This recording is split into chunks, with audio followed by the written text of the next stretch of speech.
The tray in my hands shook the moment Adrian Volkov stepped into the room. I had been told, over and over, to stay near the wall, keep my eyes down, and never speak unless spoken to. The agency that hired me for the night made it very clear that men like him did not notice waitresses. We were furniture with legs, nothing more. I had taken the job because I needed the money before the end of the month, and because the pay for one night at a private event like this was more than I made in a week at my regular job. The ballroom was filled with people who looked like they belonged in magazines. Models in long gowns stood in small clusters, laughing at things that were not funny, tilting their heads just enough to catch the light in a flattering way. Every one of them had been placed there for a reason. I understood that within the first 10 minutes. This was not just a party, it was a display, and Adrian Volkov was the buyer, walking through a room full of options. I kept moving with my tray, offering drinks, clearing empty glasses, trying to be exactly what I was supposed to be, invisible. Then I heard the room shift. It was not loud. Nobody shouted his name or rushed toward him. It was quieter than that, and somehow more unsettling. Conversations dropped by half their volume, backs straightened, smiles sharpened. I turned my head just slightly and saw him walking through the crowd, flanked by two men in dark suits who scanned the room like they were looking for threats instead of enjoying a party. Adrian did not look like the men who usually filled rooms like this. He was not loud or flashy. His suit was simple, dark, and perfectly fitted, without a single accessory to announce his wealth. He did not need one. Something in the way he moved told everyone in that room exactly who held the power. He passed the first cluster of models without slowing down. One of them, a tall woman with dark red hair, reached out and touched his arm as he passed. He looked at her hand, then at her face, and gave a small nod before continuing on. She did not look upset. She looked confused, like she had expected more. He passed a second group, a third, women who had clearly been chosen for this event because they were beautiful, in a way that felt calculated, engineered, safe. He barely glanced at them. I told myself none of this had anything to do with me. I lowered my eyes and focused on the tray, weaving between guests toward the bar to restock. That was when I felt it. A presence stopping directly in front of me. I looked up, expecting to see another guest wanting a drink. Instead, I saw him. Adrian Volkov was standing less than 2 feet away, looking at me the way a person looks at something they were not expecting to find in a room they already know very well. "You are not one of the girls from the agency they usually book," he said. It was not a question. My mouth went dry. I had been told never to speak first, never to offer opinions, never to draw attention. But he had spoken directly to me, and staying silent felt more dangerous than answering. "I work events through a staffing company, sir," I said. My voice came out steadier than I expected. Tonight was a last-minute booking. He tilted his head slightly, studying my face like he was trying to solve something. "What is your name?" I hesitated.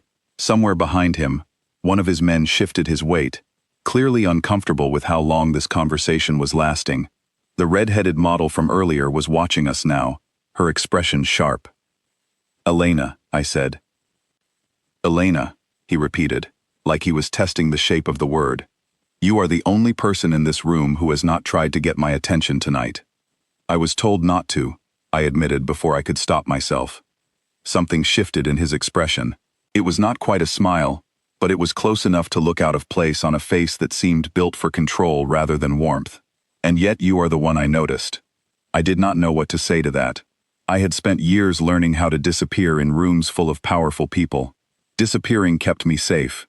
Disappearing kept me employed. Being noticed, especially by a man whose name made grown men lower their voices, felt like the opposite of safety. "I should get back to work," I said, lifting the tray slightly as an excuse. He did not move out of my way immediately. Instead, he reached out and took a single glass of wine from my tray, his fingers brushing the edge of mine for a moment that felt far too long. "Thank you, Elena." Then he stepped aside and let me pass. I walked straight to the bar, set down my tray, and forced myself to breathe normally. My hands were still shaking, though this time, it was not from nerves about spilling a drink. It was something else, something I did not have a name for yet. "What was that?" a voice asked beside me. I turned to see Grace, another server from the same staffing agency, staring at me with wide eyes. We had worked a handful of events together over the past year and had become friendly in the easy way people do when they share long shifts and sore feet. "I have no idea," I said honestly. "He never talks to staff," Grace whispered, glancing over her shoulder like the walls themselves might report back to him. "I mean never. Last year, one of the girls tripped and spilled a full glass on his sleeve, and he did not even look at her twice. He just kept walking. But you?" He stopped. "It was nothing," I said, though I did not fully believe it myself. "He probably just wanted to see if the wine was good." Grace gave me a look that made it clear she did not believe that for a second, but she let it go, and we returned to our work. For the rest of the night, I tried to keep my distance from wherever Adrian stood. It was not difficult, since the ballroom was large and filled with more than 100 guests, all vying for a fraction of his attention. I caught glimpses of him throughout the evening, always surrounded by important-looking men in suits, always calm, always watching the room like he was reading a book everyone else had already forgotten how to write. Twice more, I felt his eyes land on me from across the room. Both times, I quickly looked away and busied myself with a task that did not need doing. I told myself it meant nothing. Powerful men were unpredictable. Maybe I had simply amused him for a moment, a small curiosity in an otherwise predictable evening, and by the time the party ended, he would forget my name entirely. That thought should have comforted me. Instead, it left a strange, hollow feeling in my chest that I refused to examine too closely. Near midnight, the crowd began to thin. Guests said their goodbyes, cars pulled up outside the tall glass doors, and the models who had spent the entire night trying to catch Adrian's attention left in small, disappointed groups, whispering among themselves. I busied myself clearing tables, eager to finish my shift, and go home to my small apartment, where none of this would matter anymore. I was gathering empty glasses near a side hallway when a hand touched my shoulder. I turned quickly, expecting Grace, and found myself face to face with one of Adrian's men instead. He was tall, with a shaved head and a scar that cut through his left eyebrow, the kind of man whose presence alone made you want to apologize for something you had not done. "Mr. Volkov would like a word before you leave," he said. It was not a request. My stomach tightened. "I have a shift to finish." "Your shift is finished," he said simply. "This way." I glanced around for Grace or anyone from the staffing agency, but the hallway was empty except for the two of us. I did not know if I had a choice in this, and something told me it was better not to test that theory in a place like this. I set down the tray of glasses and followed him. He led me through a side door into a smaller room, one clearly meant for private conversations, away from the noise of the main event. Adrian was already there, standing near a window that overlooked the city lights, his jacket now removed, his sleeves rolled up in a way that made him look less like a businessman and more like a man who had simply decided the formalities of the night were over. "Leave us," Adrian said to the man who had brought me in. The man nodded once and stepped out, closing the door behind him. For a moment, neither of us spoke. I stood near the entrance, unsure whether I was allowed to sit, unsure whether I was even allowed to speak first. "You are wondering why I asked you here," Adrian finally said, turning from the window to look at me directly. The thought had crossed my mind, I admitted. He almost smiled again, that same small shift at the corner of his mouth that seemed foreign to his otherwise composed features. "I have spent the last 3 hours in a room full of women who were placed there specifically to impress me. Chosen for their beauty, their charm, their ability to say exactly the right thing at exactly the right moment. Do you know how exhausting that becomes after a while?" "I imagine it would be," I said carefully, unsure where this conversation was headed. "You did not try to impress me," he continued. "You did not smile too wide or laugh at things that were not funny. You looked at me like I was simply another person in the room, not an opportunity." "I did not think I was allowed to think of you any other way," I said honestly. "I was told to stay invisible. And yet here we are," he said, taking a step closer. "You are the least invisible person I have spoken to all night." I felt my pulse quicken, though I could not tell if it was fear or something else entirely. "Mr. Volkov, I do not know what you want from me." "Adrian," he corrected gently, "and I do not want anything from you tonight." "Elena." I simply wanted to know your name before you disappeared back into a world where I would never see you again." The way he said it, quiet and certain, made something in my chest tighten in a way I did not have time to understand before he spoke again. "But I do not think I want tonight to be the last time," he said. "I have a proposal for you. Not tonight, not here, but soon." Before I could ask what he meant, the door opened, and one of his men leaned in, murmuring something urgent in his ear. Adrian's expression shifted instantly, the warmth I had seen moments ago, replaced by something colder, more alert. "We will speak again, Elena," he said, already moving toward the door. "Sooner than you think." And then he was gone, leaving me alone in the quiet room, my heart pounding for reasons I could not fully explain, and a feeling settling over me that my life had just been pulled onto a path I had never chosen, and could not yet see the end of. 3 days after the gala, a black car was waiting outside my apartment building when I stepped out for work. I almost turned back inside. My first thought was that something had gone wrong, that Adrian's world had somehow followed me home, and I was about to pay for a conversation I never should have had. But the driver, an older man with kind eyes and a gray mustache, simply rolled down his window and said my name.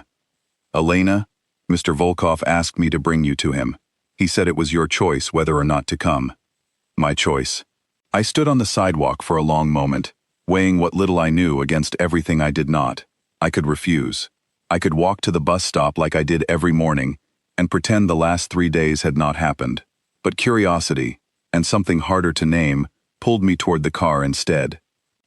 The drive took us away from the part of the city I knew, toward a tall glass building with a private entrance and no sign out front. Inside, everything was quiet in a way that felt deliberate, like the walls themselves had been built to keep secrets. A man in a dark suit led me to an elevator that required a key card, and within minutes, I was standing in an office on the top floor, looking at Adrian Volkov seated behind a wide desk, sleeves rolled up, reading through a folder of papers like the world outside his window did not exist. He looked up when I entered, and for a moment, the sharp focus in his eyes softened into something almost relieved. "You came," he said, setting the folder aside. "I was curious," I admitted, and a little worried I did not have much of a choice. "You always have a choice, Elena." He gestured to the chair across from his desk. "Please, sit." I sat carefully, my hands folded in my lap, unsure what kind of meeting this was supposed to be. The office was large, with floor-to-ceiling windows overlooking the city, and shelves lined with books that looked like they had actually been read, rather than placed for appearance. It did not look like the office of a man people whispered about in fear. It looked like the office of someone who valued order above almost everything else. "I imagine you are wondering why I brought you here," he said. "The thought has not left my mind since the gala," I said honestly. He leaned back slightly in his chair, studying me the same way he had that first night, like I was a puzzle he had not yet finished solving. "I run several legitimate businesses, Elena. Import companies, property development, a few restaurants. They require someone to manage schedules, correspondence, and appearances at certain events. My previous assistant left the position 2 months ago, and I have not found a suitable replacement since. You want to offer me a job?" I said slowly, trying to keep the surprise out of my voice. "I want to offer you a position that pays considerably more than serving drinks at parties," he said. "You would manage my calendar, handle communications with certain business partners, and accompany me to events where a professional presence is required." It sounded almost normal, almost reasonable, if I ignored everything I had heard whispered about the name Volkov in certain circles of the city. I knew, even without anyone telling me directly, that his businesses were not all as clean as import companies and restaurants suggested, but the salary he mentioned next was enough to quiet some of those concerns, at least temporarily. It was enough to cover rent for months, enough to finally pay off the debt that had been sitting over my head since my mother's medical bills, enough to change the shape of my entire life. "Why me?" I asked. "You could hire someone with actual experience in this kind of work, someone who already understands your world." "I have hired people like that before," he said, something flickering behind his eyes that I could not quite identify. "They understood my world a little too well, and eventually decided they understood it better than I did. I am looking for someone honest, someone who has not yet learned how to lie convincingly." That is either a compliment or an insult, I said before I could stop myself. I am not entirely sure which. For the first time since I had met him, Adrian laughed, a short, surprised sound that seemed to catch him off guard as much as it caught me. It was meant as a compliment, Elena, though I understand why it did not land that way. I found myself smiling, despite the tension still coiled in my chest. There was something disarming about seeing a man like him laugh, something that made the danger surrounding his name feel distant, almost unreal. I need to think about it, I said finally. This is not a small decision. Take the time you need, he said, though something in his tone suggested he did not expect me to say no. But know that the offer will not stay open indefinitely. I have matters that require attention soon, and I would prefer to have someone I trust in place before they arrive. I left the building that day with a business card in my pocket and a mind full of questions I could not answer. I spent the following 2 days going through the motions of my normal life, working my regular shifts, avoiding calls from the staffing agency, and lying awake at night running through every possible outcome. By the 3rd day, I had made my decision, driven less by certainty and more by the simple fact that my current life offered no real future, only survival from one paycheck to the next. I called the number on the card and accepted the position. My first week working for Adrian was unlike anything I had expected. The office operated with a precision that reminded me of a machine built by someone who understood every gear inside it. Meetings started exactly on time. Documents were filed with obsessive care. Every member of his staff, from the receptionist to the men who guarded the entrance, treated their work with a seriousness that made it clear failure was not tolerated in this building. I learned quickly that not everyone welcomed my presence. A woman named Vivian, who had worked closely with Adrian for years handling certain sensitive communications, made her disapproval known within my first hour on the job. "You do not belong here," she said, cornering me near the break room on my 2nd day, her voice low enough that no one else could hear. "Do you understand what kind of world this is? People who do not understand the rules get hurt, sometimes worse than hurt. I am simply here to manage schedules," I said, trying to keep my voice steady. Vivian's smile was thin and humorless. "That is what he told you, is it? How sweet. Elena, men like Adrian Volkov do not hire pretty young women from a staffing agency because they need help managing schedules. Ask yourself what he actually wants from you, before it is too late to walk away." Her words stayed with me long after she disappeared down the hallway, and I found myself watching Adrian more closely over the following days, searching for some sign of the danger everyone seemed to think I was too naive to notice. But what I found instead only complicated the picture further. Adrian was demanding, precise, and occasionally cold with the men who worked beneath him, but he was never cruel without reason.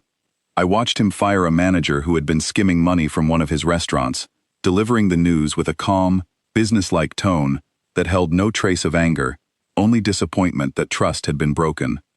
I watched him personally arrange medical care for the family of an employee injured in an accident unrelated to work, quietly, without any expectation of thanks or recognition. And more than once, I caught him watching me across the office with an expression that had nothing to do with business at all. 2 weeks into the job, he called me into his office late in the evening, long after most of the staff had gone home. The building was quiet, the city lights spread out beneath the windows like a field of scattered stars. "I have a dinner tomorrow night with a business partner," he said without looking up from his desk. "It requires someone to accompany me, someone capable of holding a conversation with people who expect a certain level of sophistication. I can arrange for one of the event staff to accompany you," I offered, assuming this was simply another scheduling task. "I was hoping you would attend," he said, finally meeting my eyes. "As my guest, not as staff." The distinction hung in the air between us, heavier than it should have been for such a simple sentence. "Adrian, I do not think that would be appropriate, considering our working relationship." "Perhaps not," he agreed, though he did not withdraw the request. "But I find myself wanting your company, regardless of what is appropriate. You see things clearly, Elena, in a way most people around me have stopped doing a long time ago. I value that more than I probably should admit. I should have said no. Every instinct built from years of protecting myself told me to keep this relationship strictly professional, to remind him gently that I worked for him and nothing more. But something in the way he looked at me, tired beneath the composed exterior, honest in a way that felt rare for a man in his position, made refusing feel like walking away from something I did not fully understand yet, but was not ready to lose. "What time should I be ready?" I asked instead. The following evening, I found myself standing in front of my mirror in a simple black dress, my hands trembling slightly as I fastened a pair of earrings I had bought years ago and rarely had occasion to wear. When the car arrived to take me to the restaurant, I felt a mixture of excitement and dread that made it difficult to breathe steadily. The dinner itself unfolded like something out of a world I had only ever watched from a distance. The restaurant was private, reserved entirely for Adrian's party, and the business partner he introduced me to, a sharp-eyed man named Julian Ashcombe, studied me with open curiosity throughout the meal. "I did not realize you had taken on new company, Adrian," Julian said at one point, his tone carrying an edge that suggested more than simple curiosity. "Your previous assistant was rather different." "Elena manages more than my schedule," Adrian said smoothly, his hand resting briefly against my arm beneath the table, a gesture that felt both protective and possessive at once. "She sees things clearly. It is a rare quality in this business." Julian's eyes lingered on me a moment longer before he returned to whatever business matter had brought them together that evening. I sat quietly through most of the conversation, understanding perhaps half of what was actually being discussed beneath the polite language of imports and shipments and territory agreements. But I felt Adrian's attention returning to me throughout the night, checking that I was comfortable, that I was not overwhelmed by the world he had pulled me into. Toward the end of the meal, Julian excused himself to take a call, leaving Adrian and me alone at the table for the first time that night. The private room fell quiet, except for the soft clink of glasses being cleared by staff who moved with practiced silence. "You handled yourself well tonight," Adrian said, refilling my glass of water without being asked. "Julian is not an easy man to sit across from. He tests people, looking for weakness he can use later." "Did I pass his test?" I asked, only half joking. "You passed mine," he said simply. "His opinion matters less to me than you might think." I studied him for a moment, trying to reconcile the calm, attentive man in front of me with everything Vivian had warned me about only days earlier. "Can I ask you something honest, and you give me an honest answer in return?" "Always," he said. "Are you a good man, Adrian, underneath everything people say about you?" He considered the question longer than I expected, his fingers turning the stem of his glass slowly. "I have done things I am not proud of, Elena. Things I would not want you to know in detail. Not because I am ashamed of protecting what is mine, but because I do not want you to look at me the way the rest of this city does. But I have never hurt someone who did not first try to hurt me, or the people under my protection. That is the only honesty I can offer you tonight." It was not the reassurance I had hoped for, but it felt more truthful than any denial could have been, and somehow that honesty settled something uneasy in my chest. By the end of the evening, as the car carried us back through the quiet city streets, Adrian sat close beside me, closer than the situation strictly required. "Thank you for coming tonight," he said quietly. "It meant more to me than you probably realize." "You still have not told me everything about the world you are pulling me into," I said, watching the city lights slide past the window. "Vivian warned me to be careful." Something tightened briefly in his jaw. "Vivian has her own reasons for caution that have little to do with your safety and everything to do with her own position within my organization. But she is not entirely wrong to warn you. My world carries risks that most people never have to consider." "Then why did you bring me into it?" I asked, turning to face him directly. Adrian was quiet for a long moment, his eyes searching mine with an intensity that made my chest ache in a way I did not fully understand. Because for the first time in longer than I care to admit, someone looked at me and saw a person instead of a name people whisper about in fear. I was not willing to let that go, Elena, regardless of the risk it might carry for either of us. The car pulled up outside my apartment building before I could find the words to respond, and for a moment, neither of us moved. Then Adrian reached over and gently took my hand, pressing something small and cool into my palm before releasing it. "In case you ever need to reach me directly," he said, "day or night." I looked down to find a small phone, simple and unmarked, resting in my hand. "Good night, Elena," he said softly, and I stepped out of the car into the quiet night, my heart pounding with the growing certainty that whatever this was becoming between us, there was no simple way back to the life I had lived before that gala 3 weeks ago. A month into working for Adrian, I found a folder on his desk that I was never meant to see. It happened by accident. I had come in early to prepare for a meeting, and the folder had been left open beside his computer, papers spread across the desk, in a way that suggested he had been interrupted the night before. My eyes caught a name I recognized, a shipping company Adrian had mentioned only in passing, and beneath it, a series of numbers that did not match anything I had seen in the official records I managed daily. I should have closed the folder and pretended I had seen nothing.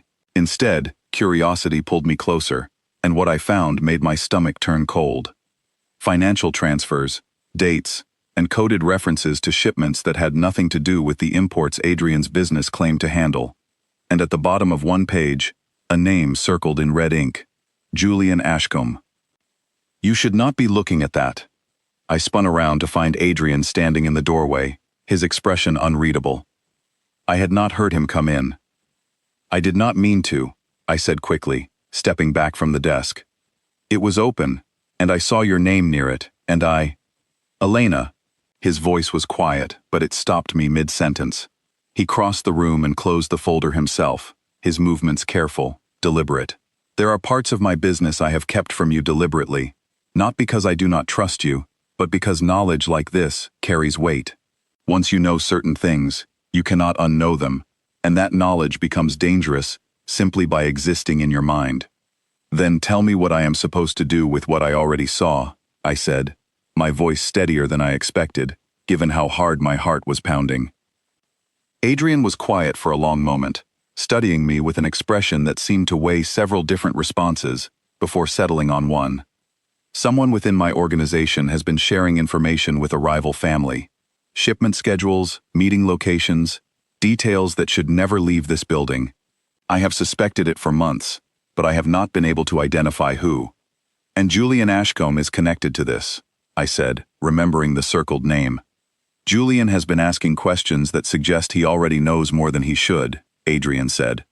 Which means someone close to me has been talking to him, or to the people he answers to. The weight of what he was telling me settled slowly, and for the first time since I had accepted this job, I understood exactly how dangerous the world around me truly was.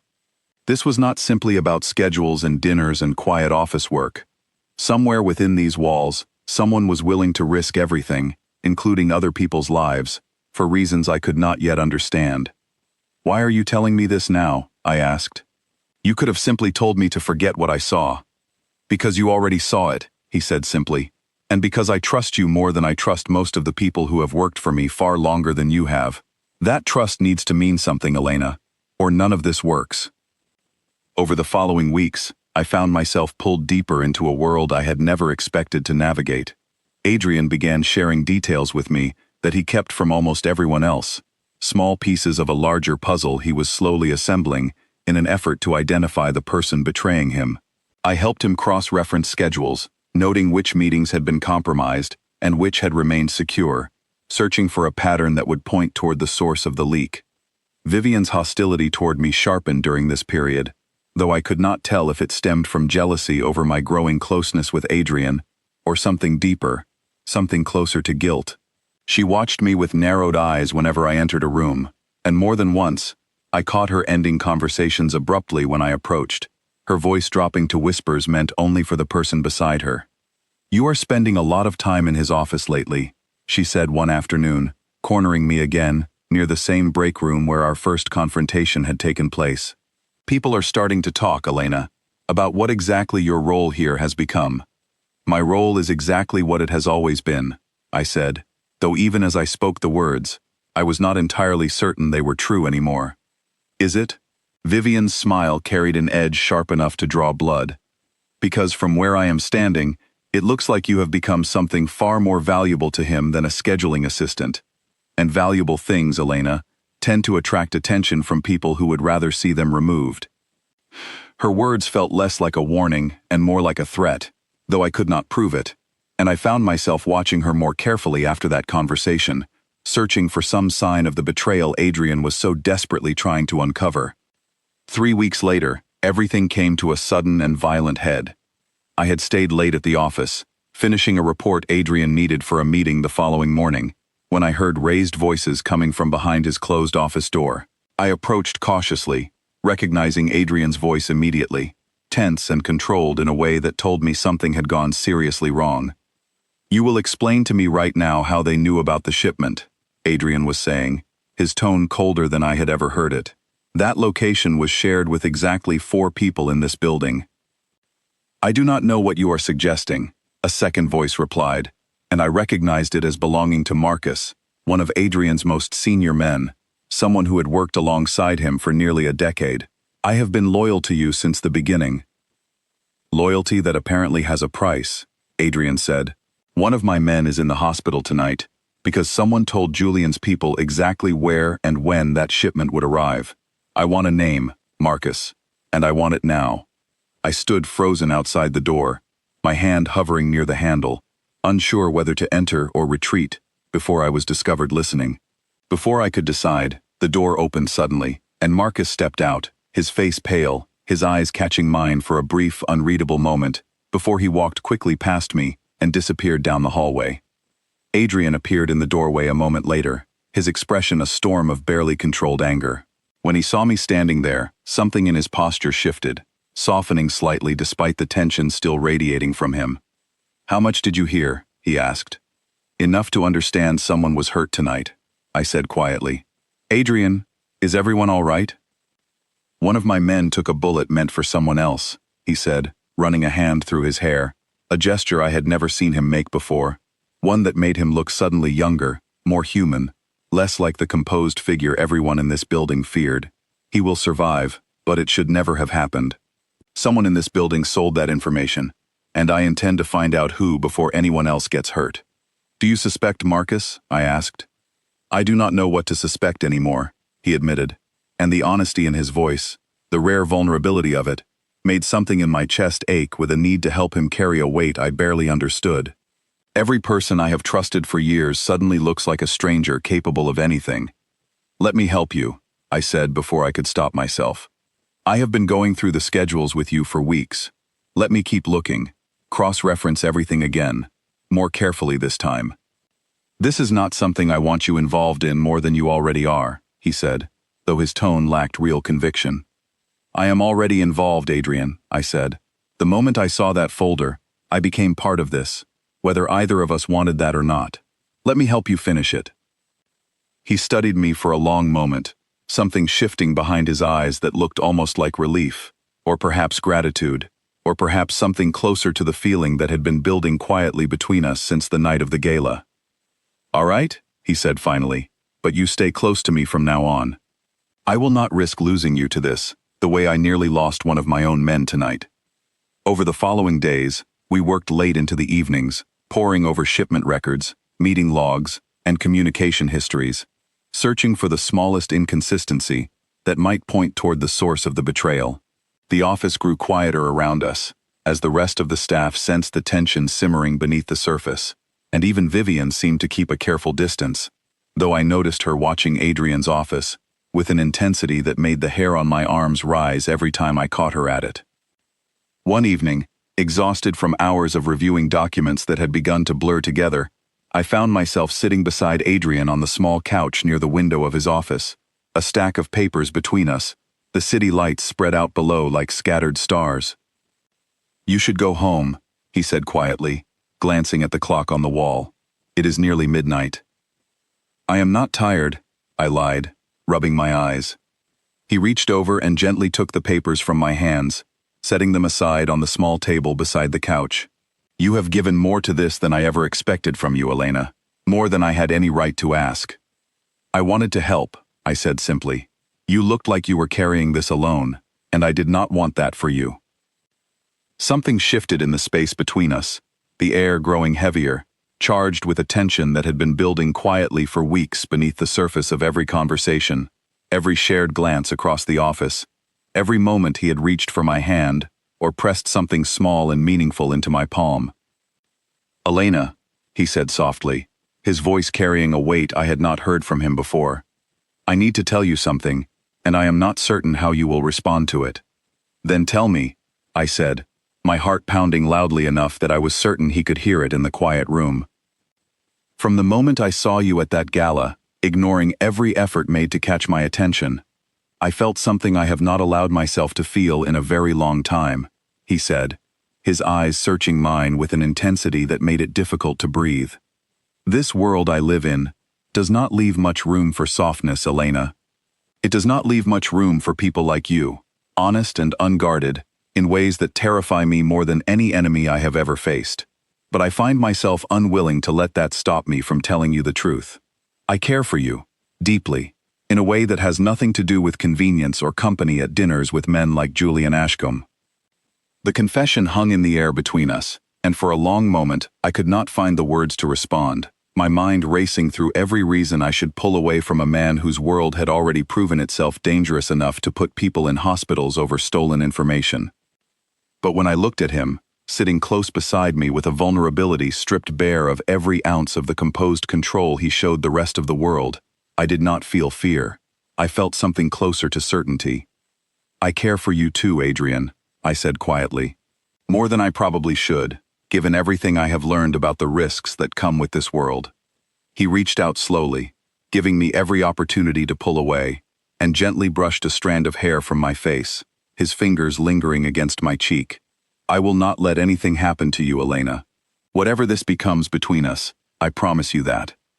It was a promise I desperately wanted to believe, though somewhere beneath the warmth of the moment, a quiet unease settled into my chest, a certainty that the danger surrounding us had not disappeared simply because we had finally admitted what we felt for each other. Somewhere within these walls, a traitor still moved freely, and I could not shake the feeling that our growing closeness had made us both far more vulnerable than either of us wanted to admit. Before that morning arrived, however, there was still the rest of that night to live through, and neither of us seemed willing to end it just yet. "Tell me about your family," Adrian said after a while, the papers forgotten on the table beside us, the tension of the confession settling into something softer, quieter. "You have never spoken about them." "There is not much to tell," I said. "My mother passed 2 years ago. Medical bills left me with debt I am still paying off, which is part of why I took that job at the gala in the first place.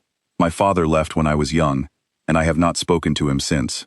It has mostly just been me, figuring things out on my own." "That explains a great deal about you," he said quietly. "The way you carry yourself. Careful, but never afraid to speak your mind when it matters." "What about you?" I asked. "I know almost nothing about the man behind all of this, only the reputation that walks into every room ahead of you." Adrian was quiet for a long moment, his eyes drifting toward the window, toward the city lights spread out below like a map of everything he controlled, and everything that still threatened to slip through his fingers. "My father built this organization from almost nothing, and he built it with a level of cruelty I swore I would never repeat once it became mine. He died when I was 23, and I inherited a business that expected me to be exactly like him. It took years to convince people that strength and cruelty are not the same thing, that a man can hold power without needing to be feared for the sake of fear itself. Do you think you succeeded?" I asked. "Some days," he said, a small, tired smile crossing his face. "Other days, like tonight. I wonder if I have simply built a slightly gentler version of the same machine, one that still costs people their safety when the wrong person decides to betray it." "You are not your father, Adrian," I said, reaching over to take his hand, the gesture feeling natural despite how quickly things had shifted between us that night. "I have watched you these past weeks. You do not rule through fear. You rule because people believe in the order you have built, and that is a very different thing." He turned his hand in mine, lacing our fingers together, and for a long moment neither of us spoke, the silence between us comfortable in a way. Silence rarely was in a building like this one, filled with secrets and suspicion. "I want to protect this," he said eventually.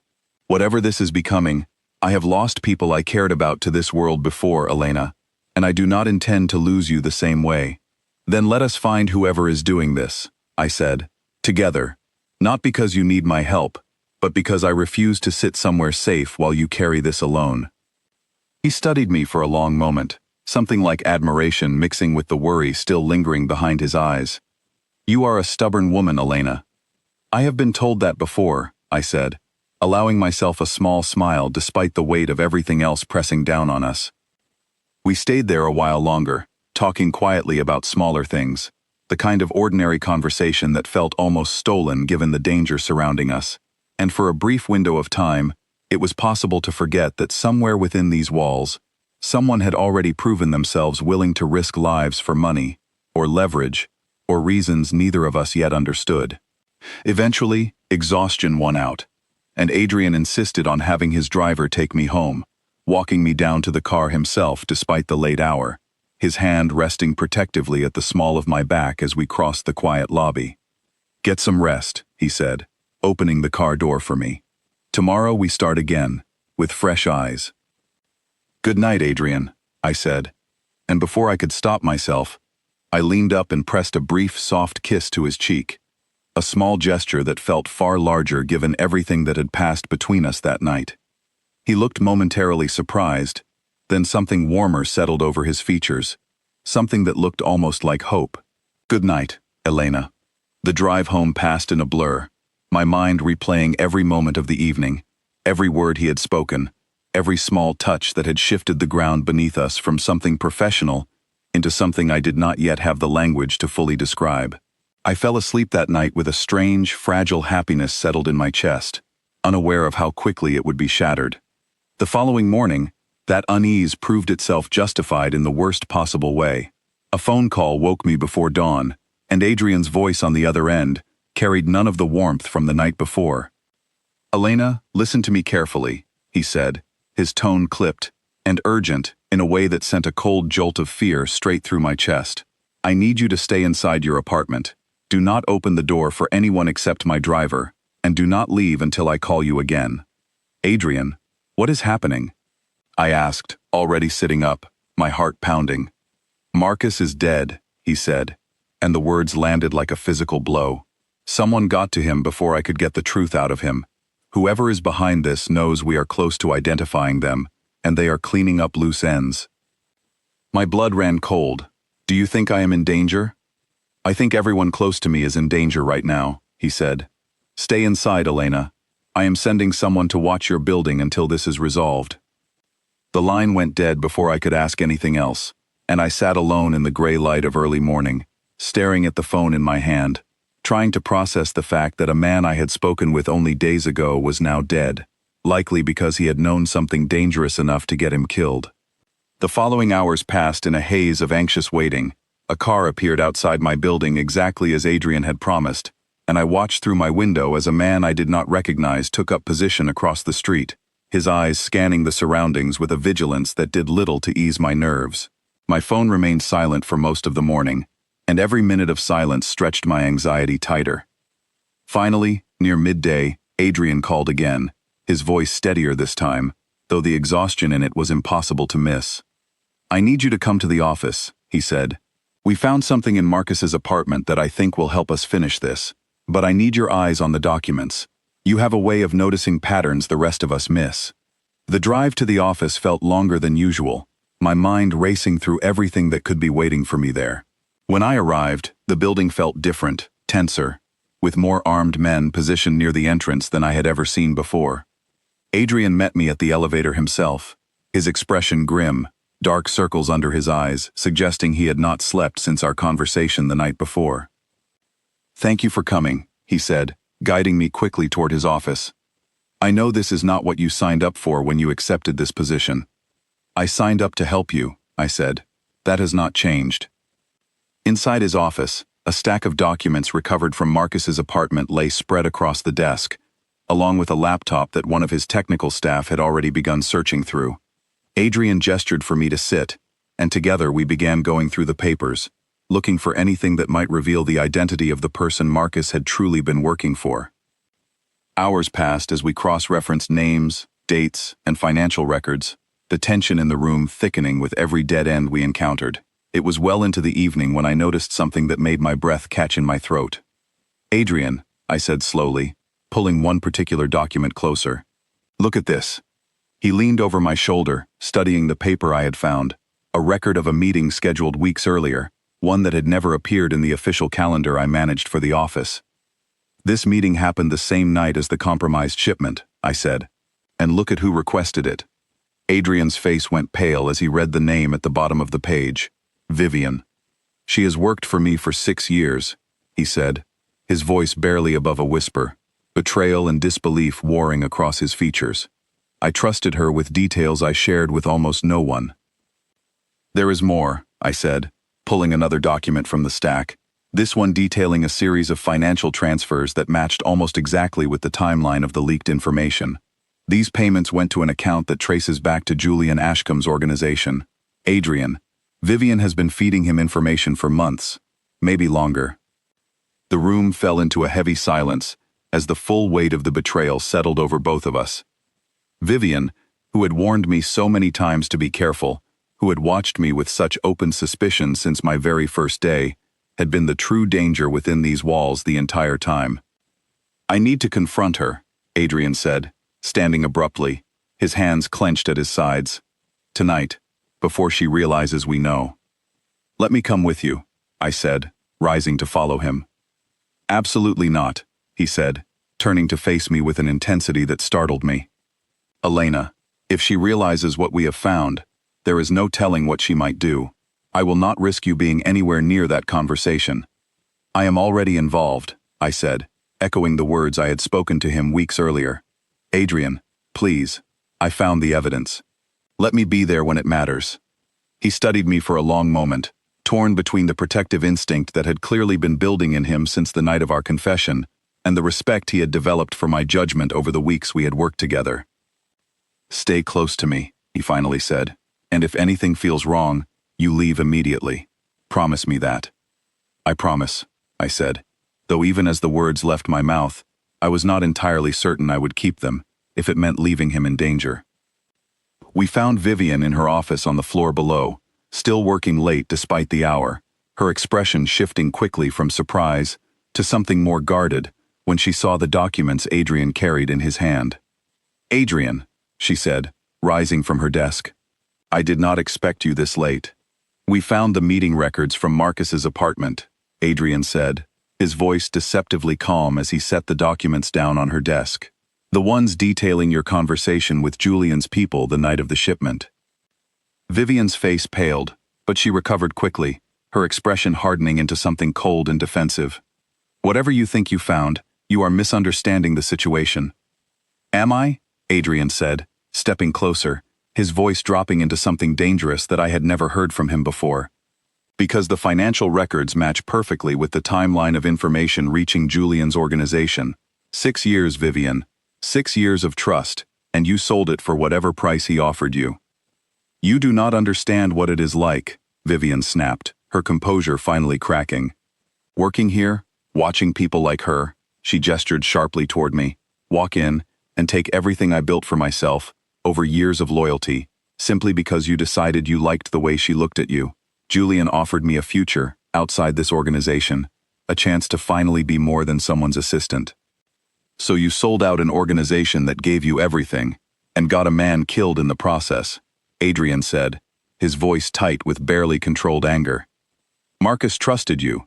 He died because someone silenced him before he could reveal the truth, and I am beginning to think that someone was you. Vivian's eyes flashed with something desperate, cornered, and before either of us could react, she reached into the drawer of her desk and pulled out a small handgun, aiming it directly at me rather than at Adrian. Stay back, she said, her voice trembling despite the weapon in her hand. I am not going to prison for this, and I am certainly not letting her walk out of here to testify against me. Vivian, put the gun down, Adrian said, his voice suddenly calm, controlled, every instinct in his body clearly focused on protecting me, despite the danger to himself. This does not need to go any further than it already has. It went further the moment you brought her into this world, Vivian said, her hand shaking as she kept the weapon trained on me. You should have left her serving drinks at parties where she belonged. I felt frozen, my heart pounding so loudly I was certain everyone in the room could hear it, my mind racing through options that all seemed to end badly. Adrian slowly stepped between us, placing himself directly in the line of fire, his hands raised slightly, in a gesture meant to calm the situation. If you want to hurt someone tonight, hurt me, he said, his voice steady despite the danger. Elena has nothing to do with what happened between you and Julian. Let her walk out of this room, and we can discuss whatever arrangement you think might save you from the consequences of what you have done. Vivian's hand wavered, the gun shifting slightly as conflicting emotions played across her face: betrayal, fear, and something that looked almost like regret. I never wanted anyone to die, she said quietly, tears beginning to form in her eyes.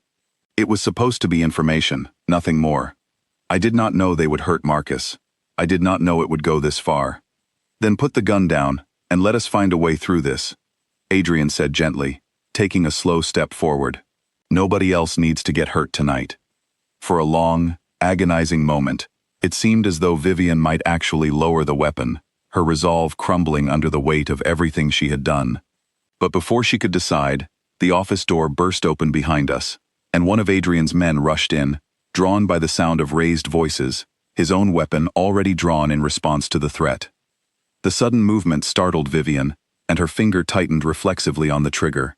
Adrian moved faster than I thought possible, closing the distance between them in a single stride, and grabbing her wrist, forcing the weapon upward just as it fired. The shot buried itself harmlessly into the ceiling, plaster raining down over the desk in a small cloud of white dust. The room fell into stunned silence except for the ringing in my ears, and the sound of Vivian's ragged breathing, as Adrian pried the gun from her trembling fingers, and passed it to the man who had rushed in, motioning for him to stand down. "Nobody move," Adrian said, his voice carrying an authority that stilled the room instantly. He turned to Vivian, who had sunk into the chair behind her desk. Her earlier defiance collapsed into something small and defeated. "It is over, Vivian." "What happens to me now?" she asked, her voice barely above a whisper. "That depends on how honestly you cooperate," Adrian said. "Julian's people will not protect you once they learn you have been discovered. Your only chance of any kind of future is telling me everything, right now, including every name, every meeting, every detail of what you gave them." Vivian's shoulders sagged, the fight finally draining out of her completely. Over the following hour, she spoke in a hollow, defeated voice, revealing the extent of what she had shared with Julian's organization, the shipment schedules, the security arrangements, even personal details about Adrian's routine that made my skin crawl to hear spoken aloud. It became clear that Marcus had discovered her betrayal only days earlier, and had confronted her privately, hoping to convince her to come forward before Adrian found out on his own. Instead, she had panicked and warned Julian, who had ordered Marcus silenced before he could reveal the truth. By the time she finished, the office felt heavier, the weight of everything she had confessed settling over all of us like a physical presence. Adrian instructed his men to hold her under guard while he decided how to proceed, his expression a careful mask that did little to hide the exhaustion and grief beneath it. Once the immediate crisis had passed, and Vivian had been escorted away, Adrian turned to me, his hands still trembling slightly from the adrenaline of what had just occurred. "Are you hurt?" he asked, his eyes scanning me with an urgency that suggested he had not fully processed how close the danger had come until this very moment. "I am fine," I said, though my own hands were shaking as I said it. "Adrian, you put yourself directly between us. She could have—" "I was not going to let anything happen to you," he said, cutting me off, pulling me gently into his arms, with a desperation that made it clear how frightened he had truly been. "Not tonight, not ever, Elena. I meant what I said. Whatever this becomes between us, I will not lose you to this world." I held on to him tightly, my heart still racing, the reality of everything that had just happened slowly sinking in. Vivian's betrayal, Marcus's death, the gun aimed directly at me only moments earlier, all of it settling into a heavy certainty that this world Adrian lived in carried dangers I had underestimated, even after everything I had already witnessed. "This is not over, is it?" I said quietly against his chest. "Julian will know Vivian has been discovered soon enough." Adrian pulled back slightly, his expression grim as he considered the truth of what I had said. "No, it is not over. Julian will not simply let this go quietly, not when he realizes his source inside my organization has been exposed.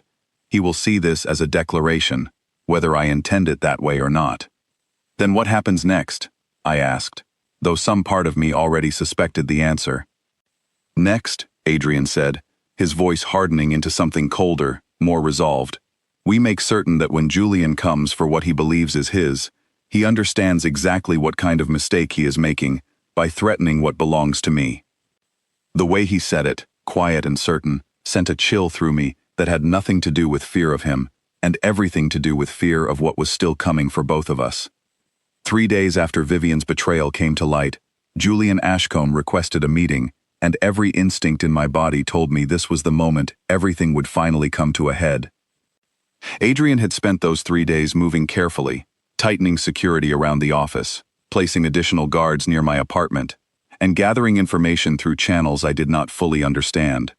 He rarely slept, and when he did, it was in short bursts on the couch in his office, unwilling to leave the building unprotected, while the threat of Julian's retaliation hung over us. He wants to meet at the Old Harbor warehouse, Adrian told me, reading from a message displayed on his phone, his expression carefully neutral, in a way that did not fully hide the tension underneath. Neutral ground, according to him, a chance to discuss terms before anything escalates further. You do not believe him, I said, watching his face carefully. Julian does not deal in neutral ground, Adrian said. He deals in leverage. If he is requesting this meeting, it is because he believes he holds something valuable enough to bring me there, on his terms, rather than mine. What could he possibly hold that would give him that kind of leverage? I asked, though the moment the question left my mouth, a cold certainty settled over me. Adrian looked at me, and I saw the same fear reflected in his eyes. You, he said quietly. He knows what you mean to me now. Vivian likely told him everything before she was discovered, or he pieced it together from what happened at that dinner months ago. Either way, he believes threatening you gives him power over me. Then do not go, I said immediately. Adrian, if he is planning to use me against you, walking into that warehouse is exactly what he wants.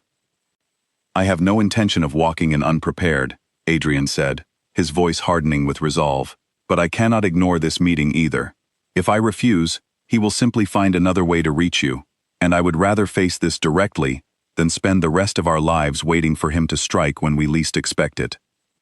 The plan Adrian assembled over the following hours was careful and deliberate, involving men positioned discreetly around the warehouse district, communication devices hidden beneath clothing, and a route of escape planned in case the meeting turned into something more dangerous than a simple negotiation.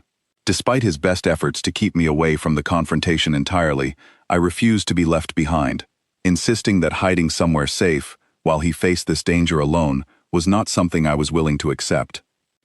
If Julian believes I am valuable enough to use as leverage, then my absence tonight will only convince him to try again later, somewhere less controlled than this, I argued, standing firm despite the worry etched across Adrian's face. Let me be there, under your protection, rather than waiting somewhere he might still find a way to reach. Reluctantly, Adrian agreed, on the condition that I remained close to him at all times, with a clear path to safety should anything go wrong. The warehouse, when we arrived that evening, stood dark and quiet near the water's edge, the city's lights reflecting off the harbor in long, wavering streaks. Julian was already waiting inside, flanked by several of his own men, his expression carrying the same sharp, calculating curiosity I remembered from our dinner months earlier. Adrian, Julian said, his voice echoing slightly in the empty space, and Elena. How pleasant to see you both again, under considerably more interesting circumstances than our last meeting. Say what you came to say, Julian, Adrian said, his voice cold and controlled, though I could feel the tension radiating from him beside me. Straight to business, then, Julian said, a thin smile crossing his face. Vivian was quite useful to me for a long time, until your discovery of her rendered that usefulness obsolete, but she left me with a rather interesting piece of information before her arrangement with you fell apart. It seems you have grown rather attached to your assistant here, Adrian. Attached enough that her safety might prove more valuable to me than any shipment schedule ever could. If you believe threatening her gives you any advantage over me, you have badly miscalculated, Adrian said, stepping slightly forward, positioning himself between Julian and me, without seeming to think about the movement at all. Have I? Julian asked, gesturing casually to the men flanking him.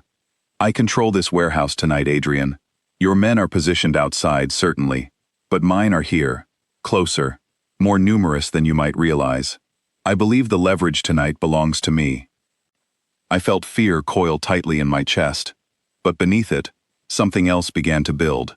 A fierce refusal to simply stand as a piece on someone else's chessboard, to be reduced to leverage in a game between two men fighting over territory and pride.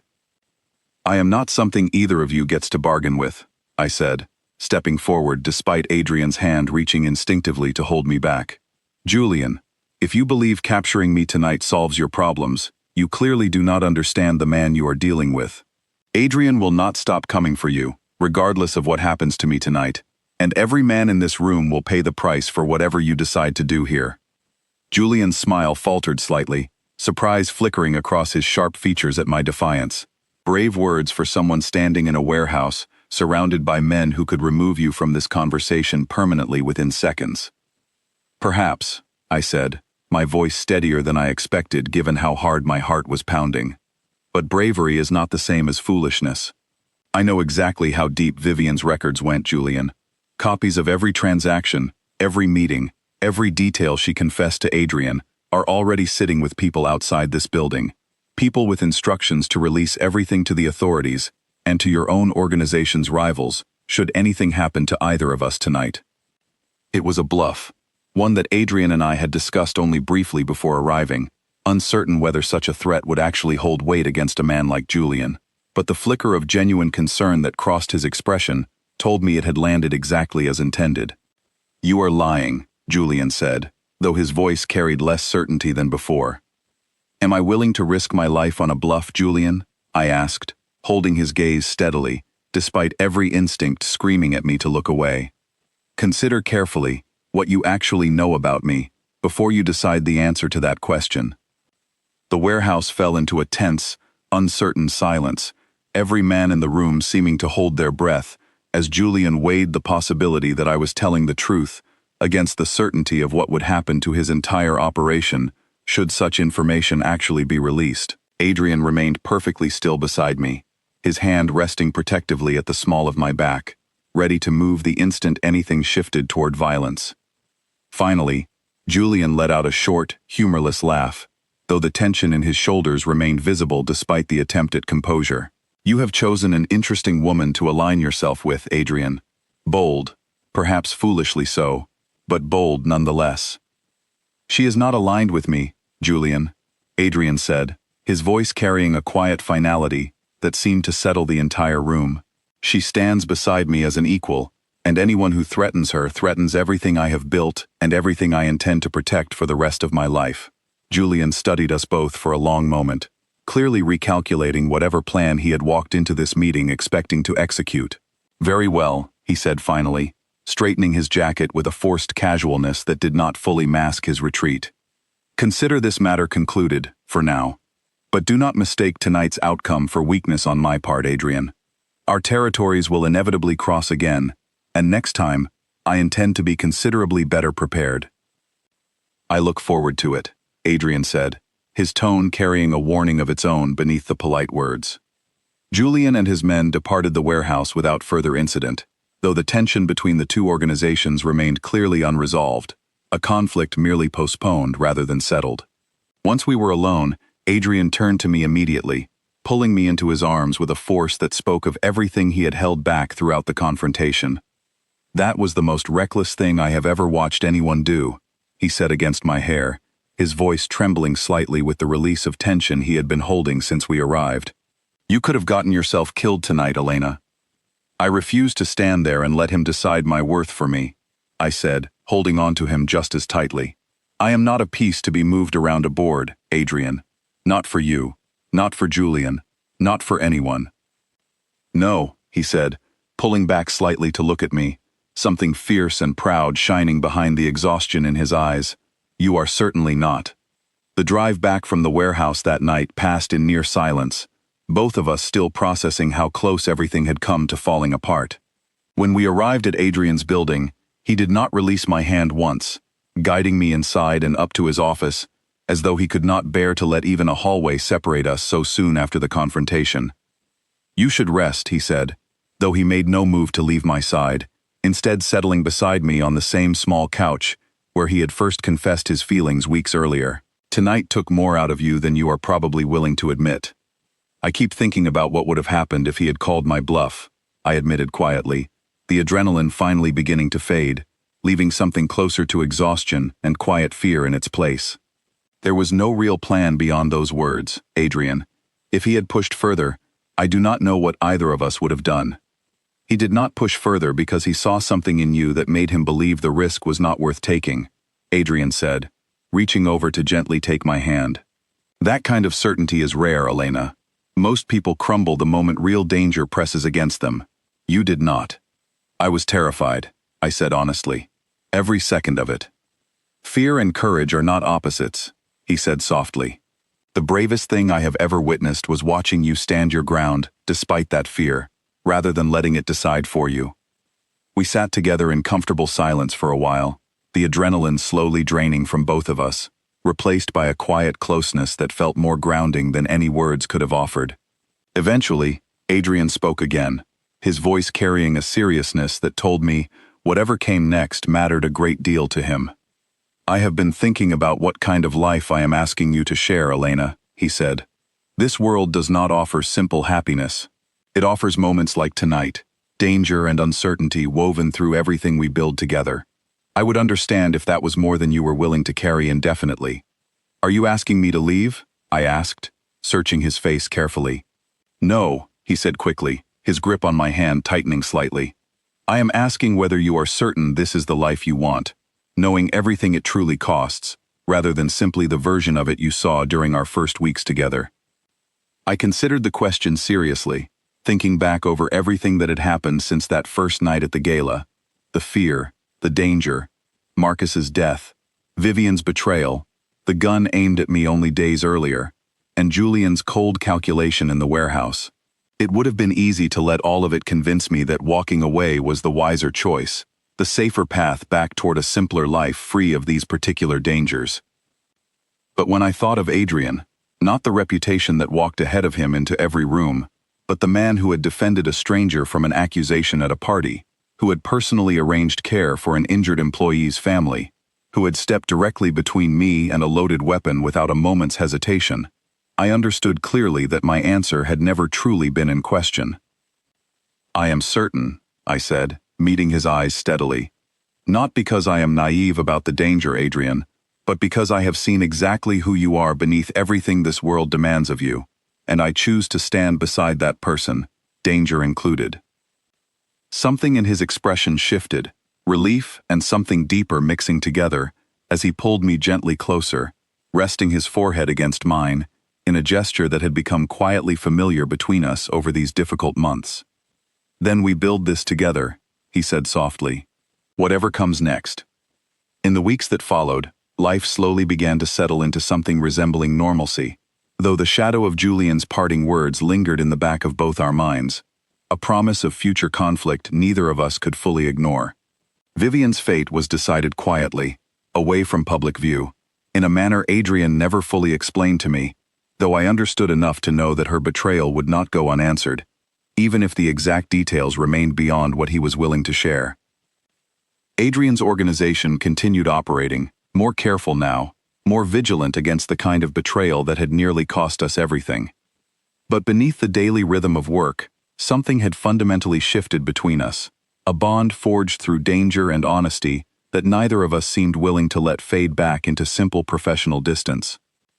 One evening, several months after that night at the warehouse, Adrian called a meeting of his senior staff, gathering the people who managed the various branches of his business into the same ballroom where I had first served drinks, as an invisible presence among a crowd of carefully chosen models.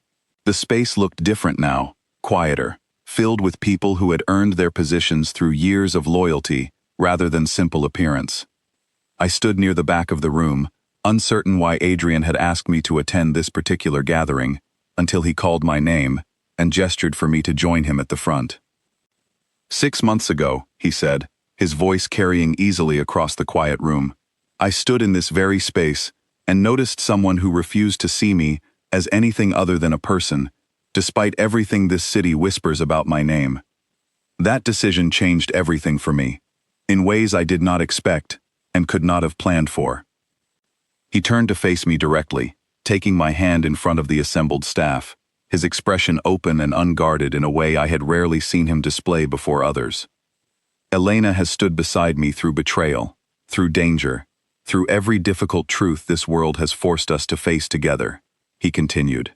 She has proven herself not simply capable of surviving in this world, but strong enough to help shape it into something better than what it was before. I want everyone in this room to understand clearly that she stands beside me now, not as staff, not as a guest, but as my equal in every sense that matters. The room remained quiet for a moment, absorbing the weight of his words, before a slow murmur of acknowledgement spread among the gathered staff, several familiar faces offering small nods of respect that would have seemed impossible only months earlier. Later that night, standing together on the balcony, overlooking the same city lights that had witnessed the beginning of everything between us, Adrian turned to me with an expression softer than I had ever seen him wear in public. "I know this life is not simple," he said quietly. "I know it carries risks that most people never have to consider, and I know I am asking a great deal by wanting you to remain part of it. You are not asking anything I have not already chosen for myself," I said, reaching up to gently touch his face. "I did not fall into this world by accident, Adrian. I chose to stay, again and again, because what we have built together is worth every risk that comes with it." He pulled me close, resting his forehead gently against mine, the city lights spread out below us like a promise of everything still waiting to unfold. "Then let us build whatever comes next, together," he said softly. "Whatever Julian brings, whatever challenges this world still holds for us, we face them side by side from now on." "Together," I agreed, and as he leaned down to press a gentle kiss to my lips, I felt certain, for the first time since that night at the gala months earlier, that whatever future waited for us beyond this moment, it was one worth every danger we had already faced to reach it.